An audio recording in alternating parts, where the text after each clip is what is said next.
We're continuing our countdown of the top 100 players entering 2024 with players 50 to 26 today on the Locked On NFL Scouting Podcast.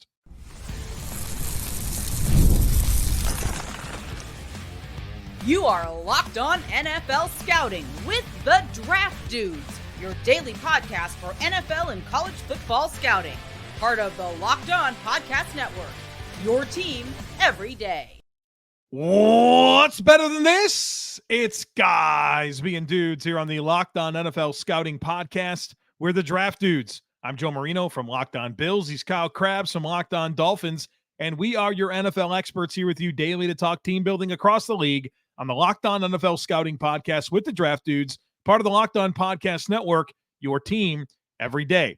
Want to issue a big thank you, shout out, and welcome to our everydayers. Those of you who never miss a single episode, we appreciate y'all being here very, very much. Today's episode is brought to you by FanDuel. Make every moment more. As playoffs wind down, the sports stop sporting like we want them to. But this summer, FanDuel is hooking up all customers with a booster bonus daily. That's right. There's something for everyone, every day, all summer long. Just visit FanDuel.com to get started.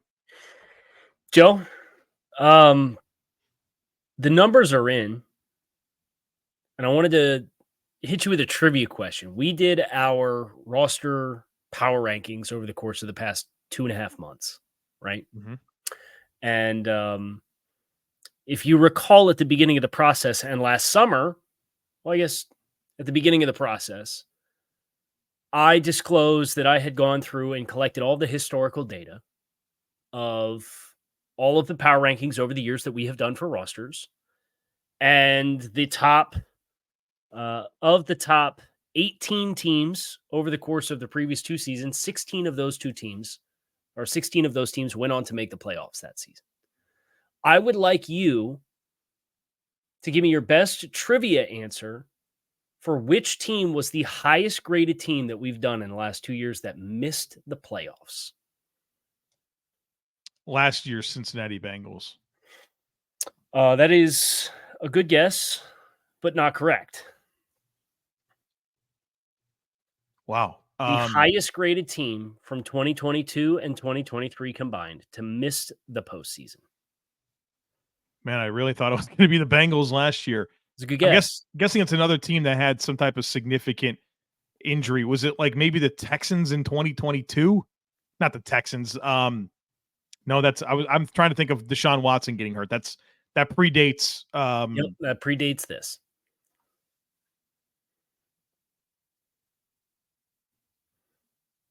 There was a team coming off of a Super Bowl that had a lot of injuries. Oh, was it the Niners? No. Come on, the last 2 years, Joe. The Eagles made it, didn't they? The team won a Super Bowl and then went like the Bucks? The last 2 years. The Chiefs are the only team that won the Super Bowl the last 2 years. Okay, and who won it 3 years ago? The Bucks, right? No. Oh, it was the Rams. So the Rams were the other team that missed. They were not the highest graded team. The highest graded team that missed the playoffs in our roster power rankings over the last 2 years was the 2022 Green Bay Packers. Oh, God. Who went 8-9 with a supremely talented roster. The best graded team in the last 2 years that we've had that's missed the postseason. Now, I want to expand that now that we've thrown our daily shade at Green Bay. The threshold and cutoff, there's a 75% success rate over, 22 points. 23 points. If you had 23 points or more in your roster power rankings over the last 2 years, you had a 75% success rate to make the playoffs. We have 13 teams in this year's field that are over 23 points, which says, historically speaking, 10 of those 13 teams are going to make the playoffs. I want to ask you, out of these 13 teams, based off of the last 2 years and suggesting 75% of them will make the playoffs, which are the three that you feel are most likely to miss the playoffs? Okay. You ready? Yeah. We have the Houston Texans, Green Bay Packers, Dallas Cowboys, and Cleveland Browns, all between 23 and 24 points. We have the Bengals, Eagles between 24 and 25 points. The Jets, Bills, Lions, Ravens, Dolphins, 49ers, Chiefs. So I have to pick 3 of those teams that I don't think are going to make the playoffs. 3 of those teams, mathematically speaking, will miss the playoffs based off of the last 2 years of data that we've done with roster power rankings. So if I'm looking at our power ranking, is it the Jets up? Go to the very last tab on the sheet. Oh, gosh. All right. It's Houston up. All right. So I have 3 teams that I think missed the playoffs. Yes. The Jets. Well, I got to pick 3 of them. They're all going to be hard to pick, right? Yeah. The Cowboys. Whoa, man. Wow. Did I say that? To your point, there's 8 AFC teams. So one of those teams is guaranteed to miss the playoffs. So you have Jets, Cowboys. Cleveland. And Cleveland. Okay, now here's the last question I have for you. I'm going to hijack the entire first segment. Yeah, I see that. In each of the last 2 seasons, at least one team that graded worse than a 19 made the playoffs. Here are the teams this year that have graded worse than a 19, and you tell me which one is most likely to make the postseason. The Patriots, Vikings, Bears, Titans, Raiders, Cardinals, Panthers, Broncos, Giants, Commanders. I think it's definitely an NFC team, so I would think either the Vikings or the Bears. And oh God.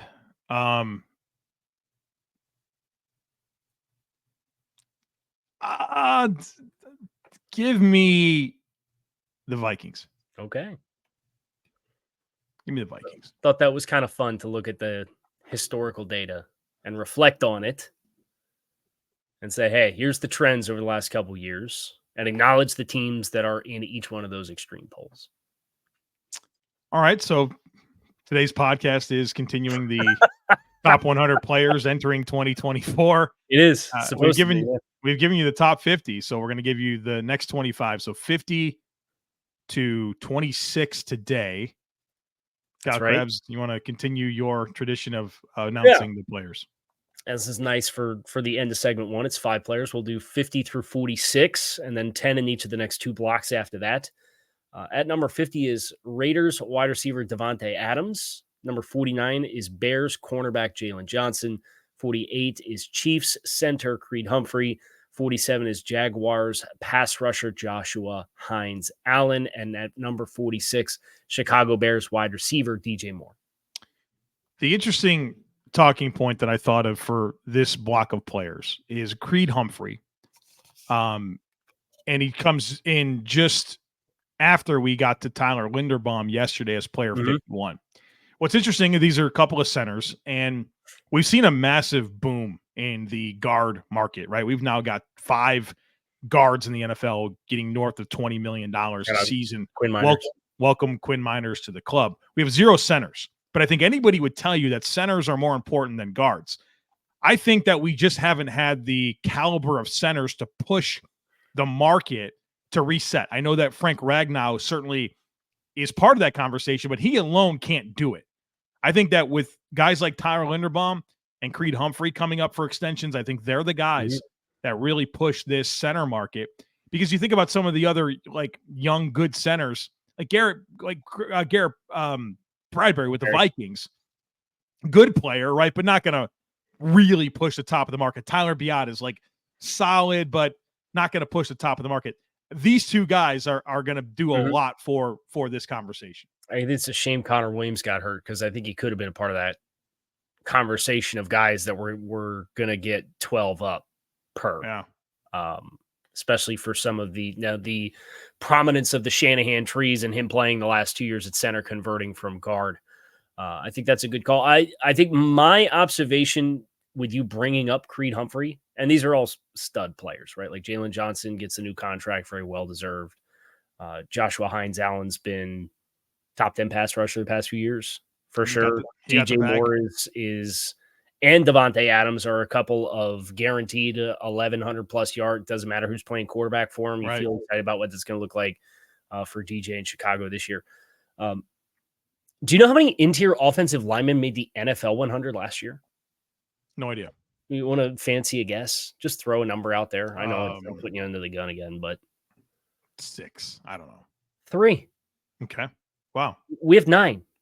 Wow. 9 interior offensive linemen in our top 100. I thought that was pretty ridiculous to find out there were only 3 interior offensive linemen that qualified last year for the NFL 100. Well, you said we have 9? 9. Creed I'll be Humphrey interested to see where the NFL comes when all of that gets released next week. Right. All right. 20 more players to get to today, 45 to 36 coming up on the other side of it. So be sure to stick with us. When you're hiring for your small business, you want to find quality professionals that are right for the role. That's why you have to check out LinkedIn Jobs. LinkedIn Jobs has the tools to help you find the right professionals for your team faster and for free. LinkedIn isn't just another job board. LinkedIn helps you hire professionals you can't find anywhere else, even those who aren't actively searching for a new job, but might be open to the perfect role. In a given month, over 70% of LinkedIn users don't visit other leading job sites. So if you're not looking on LinkedIn, you're looking in the wrong place. On LinkedIn, 86% of small businesses get a qualified candidate within 24 hours, and 2.5 million small businesses use LinkedIn for hiring. So hire professionals like a professional on LinkedIn. Post your job for free at linkedin.com/LockedOnNFL. That's linkedin.com/LockedOnNFL to post your job for free. Terms and conditions apply. Our next 10 players at number 45, new Philadelphia, New York Jet. Yeah. New New York Jet pass rusher Hassan Reddick, formerly of the Philadelphia Eagles. Let me go ahead and fix that. Offensive tackle Christian Darrisaw at number 44 from the Minnesota Vikings. Defensive tackle Justin Madabuike from the Baltimore Ravens at 43. Quarterback Dak Prescott at 42 from the Dallas Cowboys. Quarterback Justin Herbert at 41 from the LA Chargers. Defensive tackle Jeffrey Simmons, from the Tennessee Titans at 40. Safety Jesse Bates from Atlanta at 39. Aiden Hutchinson, defensive end Detroit, 38. Offensive tackle Lane Johnson, Philadelphia Eagles at 37. And Frank Ragnow, the previously mentioned center from Detroit at 36. I think the first thing that pops for me here is Hassan Reddick and thinking about how in the world is he about to play for his 4th team since 2020? Makes no sense. Over this span of time, his sack production, 12.5, 11, 16, and 11. We're playing on our 4th team since 2020. And you think about teams like the Cardinals and the Panthers, and you think maybe that guy can help you right now. Instead, he goes to Philadelphia, and then they flip him with they sign Bryce Huff, trade him for a bag of balls to the Jets. And certainly there's a contract to figure out there, but Hassan Reddick's like the best player that has no business bouncing around in his prime, but he is. What are the Panthers playing Jadeveon Clowney this year? Yeah, right. Well, I guess part of that was Hassan Reddick. When you're paying Sam Darnold and Baker Mayfield like 5th-year option money, right? Like you gotta, the passes in the past, Kyle Crabbs, Hakuna Matata. But man, tough scene. Yeah, so he's a player who we'll see what the saga ends up playing out with the Jets, where he's kind of been MIA in the offseason. We'll see if he holds out for the start of training camp. Sounds like he wants a new deal. Certainly deserves a new deal, right? With like the level of disruptiveness and versatility. This is tell me if this is a fair take. You always have complimentary things to say about Andrew Van Ginkel. This is the top shelf deluxe version of that kind of player. Yeah, it certainly is. It's black label Van Ginkel, right? It's what he is for sure. I love it. And it's like off-ball linebacker capabilities, a little undersized, but the athleticism, the first step explosiveness, the bend off the edge. His APY right now is $15 million. I mean, he's chilling there with Uchenna and Wosu, right? Like We got to get. I get it for him. He deserves 10 more million a season. He needs to be in that 25 range, which is, Danielle Hunter's 24.5, Montez Sweat's 24.5, Rashawn Gary's 24. Like, those are his neighbors. I would rather have Hassan Reddick than every single one of those players for the upcoming season. I get it. And even Bryce Huff gets 17 on the new deal that he signed, right? You're like, come on now. Go to Philly and is getting paid more than the guy he replaced. Yeah. So here's your flowers, Hassan Reddick. I'm not excited about him being in the AFC East, and I think that's about as nice of a thing as I can say about him. Right. Interesting to see some of the names on this list, though, when you consider Hassan Reddick changed teams. Jesse Bates recently changed teams. We're looking at Dak Prescott deciding whether or not to give the Cowboys the middle finger this season and say, I'm going to test free agency because you can't franchise tag me, and potentially changing teams. And contrasting that versus a couple of lifers in Frank Ragnow and Lane Johnson have been with their teams for, a decade now. Mm-hmm. Justin Madabuike got the franchise tag to ensure that he was going to stay put. So it's just a kind of an interesting contrast that even at this hierarchy of NFL players, and oh, by the way, the first player up that we haven't revealed yet at number 35 is a player who's requested a trade. So there's, even in this hierarchy of players, right? Like you talk about players that are lifers and players that you resolve this position for a decade, and even elite players like this, sometimes that turnover happens because you can't pay everybody. And I think it doesn't make a lot of sense for as many teams to have moved on from Hassan Reddick as have, but that's where we sit. I have two things that I want to say. One is very relevant to the list of players that you've unlocked, and one is an absolute sidebar. Which one would you like first? Let's finish the players. Okay. Dak Prescott is in this mix.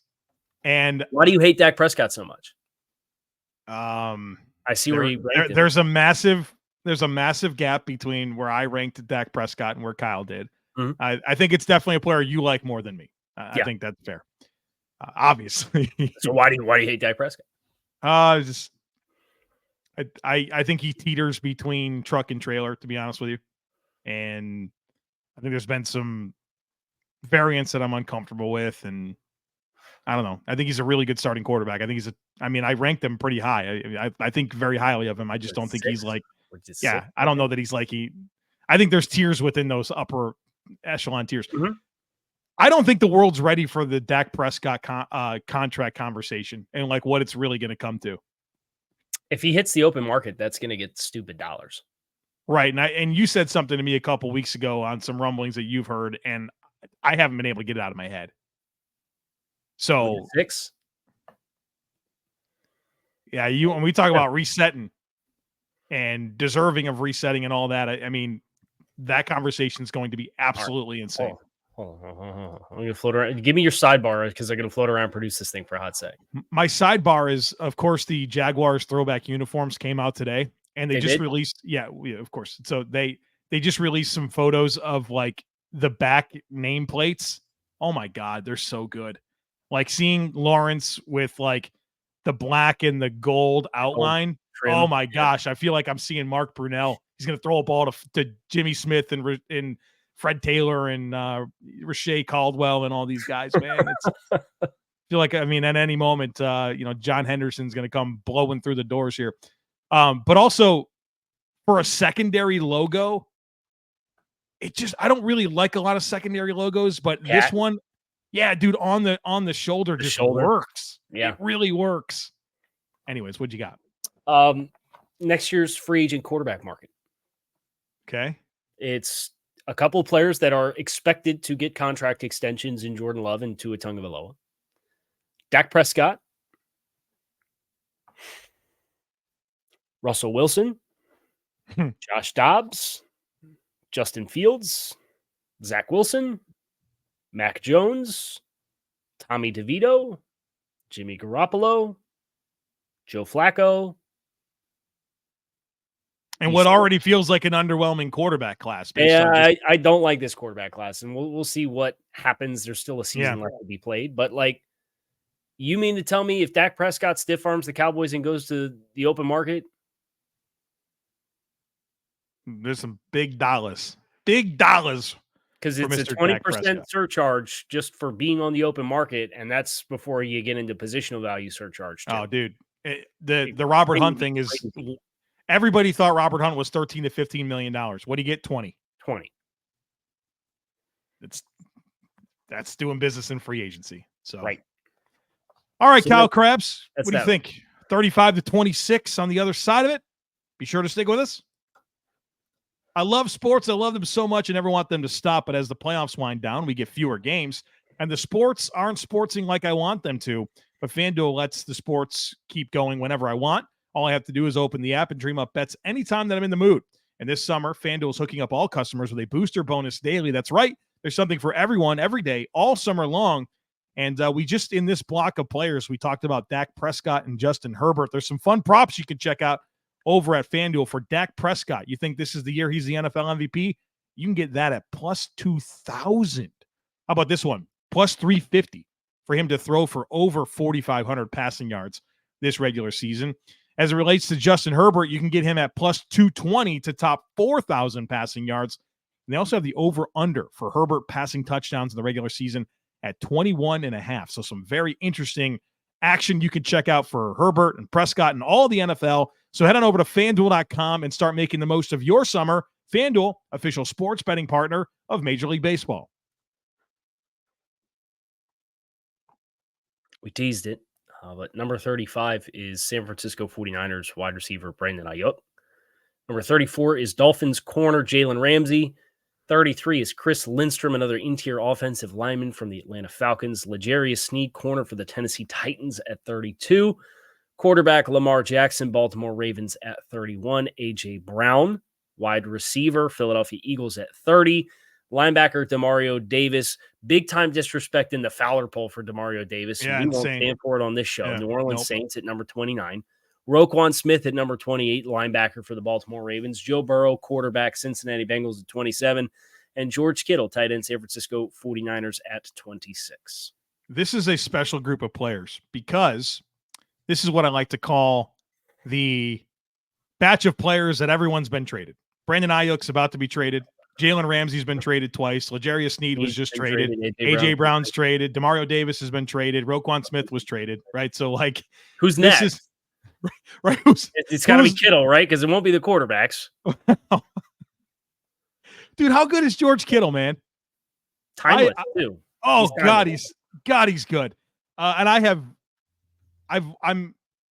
haven't watched all of the receiver series on Netflix, but I've watched the first 2 episodes.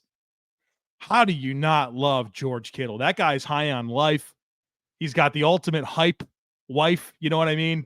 It's just his dynamics, dude. His aura. Did I use that correctly? Yes, you did. Very well done. I mean, how about it? He's a baller, man. Playing his best ball too.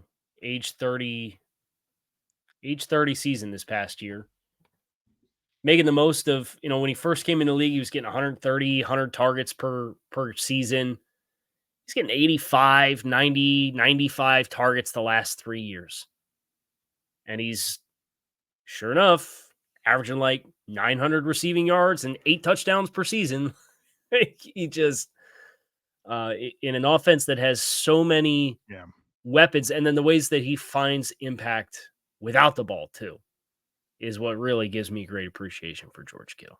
I'll say this: George Kittle and Amon-Ra St. Brown, 2 players that you watched the tape in college. You just knew they were going to be awesome, and you should have graded them higher, and the NFL should have picked them way higher.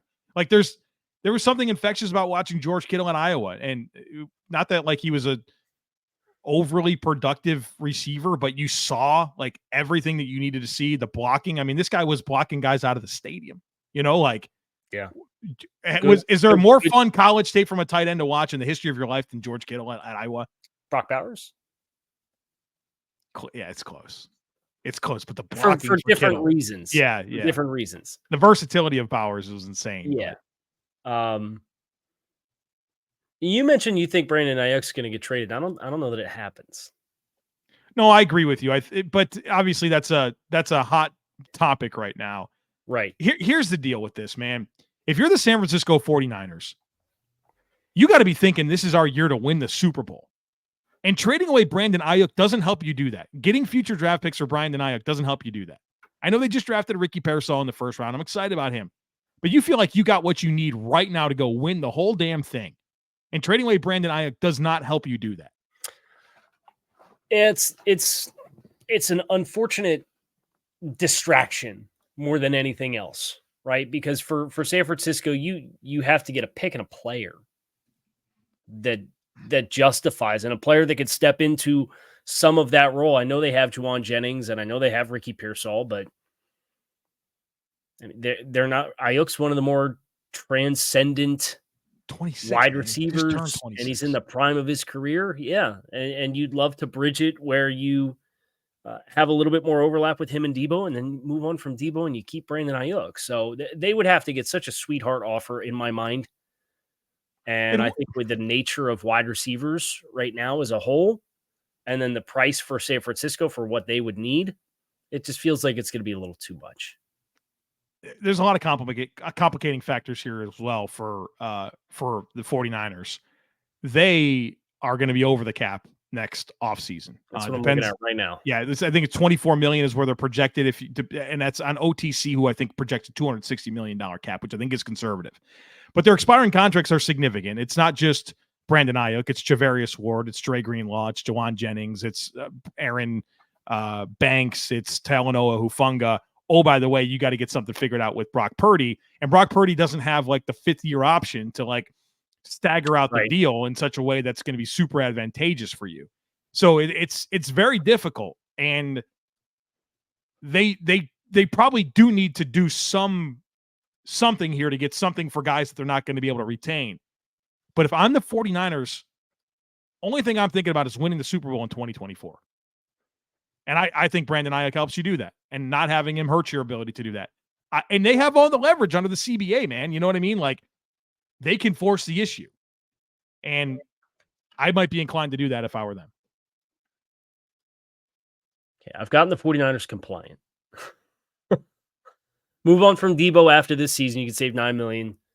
You can restructure Trent Williams and save 14. You can restructure Fred Warner and save 12.5. George Kittle's another salary you can restructure and save 10. So that kind of gets you in strike zone, I should say, for guys that are at the pillar pieces of your team. They don't have too many voided contracts right now. It's Javarius Ward's their big contract that's voiding. That's would carry hypothetically over $12 million in cap space that they can give an extension to and cut that number down by a significant amount. But they got to get through 25 and 26 are pretty tight for them, and then things open up in 2027. So how Brandon Aiyuk fits in that puzzle is a part of the challenge they're going to have to figure out. Can we go back to Demario Davis? Yeah. You want to talk about an all-time bad trade? Calvin Pryor for Demario Davis. 2017. That was the trade, man. Was that player straight up? That was the trade. Calvin Pryor for Demario Davis. Good old Jets, huh? Brother. What? Jeez Louise. Thank you. Thank you for doing that. No, are you sure that wasn't a pick? Was Demario Davis traded for the 18th overall pick? Which became New York Jets trade former first-round pick Calvin Pryor to the Cleveland Browns for linebacker Demario Davis. So that was a great trade. My bad. And then did they just let him walk in free agency and he signed with the Saints? Yeah. You're confirming that. I don't want to get everyone's yelling at me, I'm sure. I'm just filling in the blanks as best I can. So he was an unrestricted free agent and then he signed with the Saints. Yes. So all-time bad trade by the Browns. To trade for Calvin Pryor.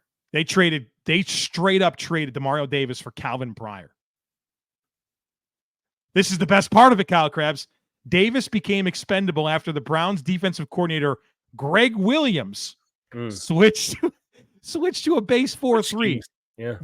And so then they acquired Jamie Collins and Christian Kirksey and Joe Schobert to be the linebackers. And Schobert, that's a name you haven't heard in a while, huh? Yeah, he got the bag, I'm pretty sure.